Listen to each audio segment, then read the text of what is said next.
नमस्कार। न्यूज 24 पर मैं हूं डॉक्टर स्वाति महेश्वरी। एक तरफ जहां कोरोना वायरस संक्रमण के लिए वैक्सीन बनाने की पूरी कोशिश चल रही है, वहीं इसकी दवा खोजने की भी निरंतर कोशिश करी जा रही है। और ऐसे में हमारे भारत की ही जो फार्मास्यूटिकल कंपनी है जिसका नाम सन फार्मा है, उनको अप्रूवल मिल गया है हमारे इंडियन रेगुलेटरीज का, DCGI का, और वो एक बड़ा शोध कार्य शुरू करने जा रहे हैं जिसमें खास तौर से वो एक ऐसी दवा का इस्तेमाल करेंगे जिसको हम कई सारी और बीमारियों में भी इस्तेमाल करते हैं, जो कि एक्यूट पैनक्रेटाइटिस जैसी बीमारियां और खास तौर से ऐसी बीमारियां जिनमें खून में धक्के जम जाते हैं, उनमें भी इस दवा का इस्तेमाल किया जाता है। इसका नाम नफेमोस्टैट है और ये दवा जापान की एक कंपनी है, उनकी ये दवा है और उन्होंने इसके ऊपर काफी शोध कार्य पहले किया हुआ है। और इस दवा को पहले भी कुछ खास तौर से बीमारियों में इस्तेमाल किया गया था, लेकिन अभी जब से कोरोना वायरस का संक्रमण फैला है तब से मार्च के महीने में और अप्रैल के महीने में खास तौर से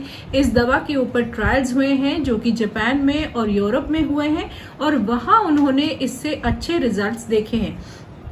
इटली में एक बड़ा ट्रायल हुआ, शोध कार्य हुआ जिसका नाम रेकोना स्टडी है और वहां पर उन्होंने मरीजों को जो कि कोरोना वायरस से संक्रमित थे उनको ये दवाइयां दी। और खास तौर से जो अमेरिका के वैज्ञानिक हैं और जो जापान के वैज्ञानिक हैं और स्विट्जरलैंड के, उन लोगों ने इसमें भागीदारी भी करी। और वहां कोरोना वायरस पेशेंट्स को देने के बाद उन्होंने ऐसा देखा कि उन लोगों में जो ये फेफड़ों के ऊपर बुरा असर डालता है वो काफी हद तक बच गया और उनका जो डिजीज की अवधि है, यानी कि जो बीमारी की अवधि है, वो भी कम हो गई। खास तौर से ये देखा गया है कि ये जो दवा है जिसका नाम नफेमोस्टैट है, ये दवा TMPRSS2 करके एक प्रोटीन होता है जो कि खास तौर से हमारे फेफड़ों के ऊपर होता है और जिसके द्वारा जब ये वायरस हमारे शरीर में प्रवेश करता है तो वो इस प्रोटीन का खास तौर से इस्तेमाल करता है ताकि वो हमारे फेफड़ों के अंदर घुस जाए। और ये देखा गया है कि ये जो दवा है ये इस प्रोटीन को रोकती है और क्योंकि ये प्रोटीन की संख्या फिर कम हो जाती है तो वायरस को आसानी से शरीर में एंट्री नहीं मिल पाती है और इस वजह से ये दवा कारगर हो रही है शोध कार्यों में। खास तौर से उन्होंने ये भी देखा है कि जापान की यूनिवर्सिटी में और इसके अलावा जर्मनी की जो लिबेंस इंस्टीट्यूट ऑफ प्राइमेट रिसर्च है, वहां पर भी इसके ऊपर शोध कार्य किया गया है और साउथ कोरिया में भी इस दवा के ऊपर शोध कार्य किया और उन लोगों का भी ऐसा मानना है कि इस दवा से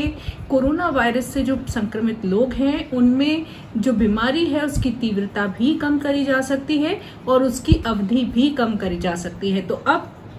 सन फार्मा भारत में इसके ऊपर एक बड़ा शोध कार्य करने जा रहा है और इस दवा के साथ एक और मिलता जुलती इसकी एक बहन भी होती है जिसका नाम केमोस्टैट है, उस दवा को भी इसमें यूज किया जाएगा। जबकि नफेमोस्टैट जो होता है उसे खून के द्वारा शरीर में दिया जाता है, यानी कि इंजेक्शन के रूप में, जबकि केमोस्टैट जो होती है उसकी गोली भी होती है। तो खास तौर से इन दवाइयों के ऊपर अब शोध कार्य होगा। उन्होंने ये भी देखा है रिसर्च में कि जो नफेमोस्टैट दवा होती है वो बहुत कम मात्रा में भी कारगर हो रही है। तो आने वाले समय में ये एक बहुत बड़ी उम्मीद की किरण है और अगर सन फार्मा का ये ट्रायल सक्सेसफुल होता है, अगर उनका ये शोध कार्य ठीक जाता है, तो ऐसे में ये एक बड़ी दवा बनकर उभर सकती है। तो आज के लिए इतना ही। न्यूज 24 की तरफ से नमस्कार।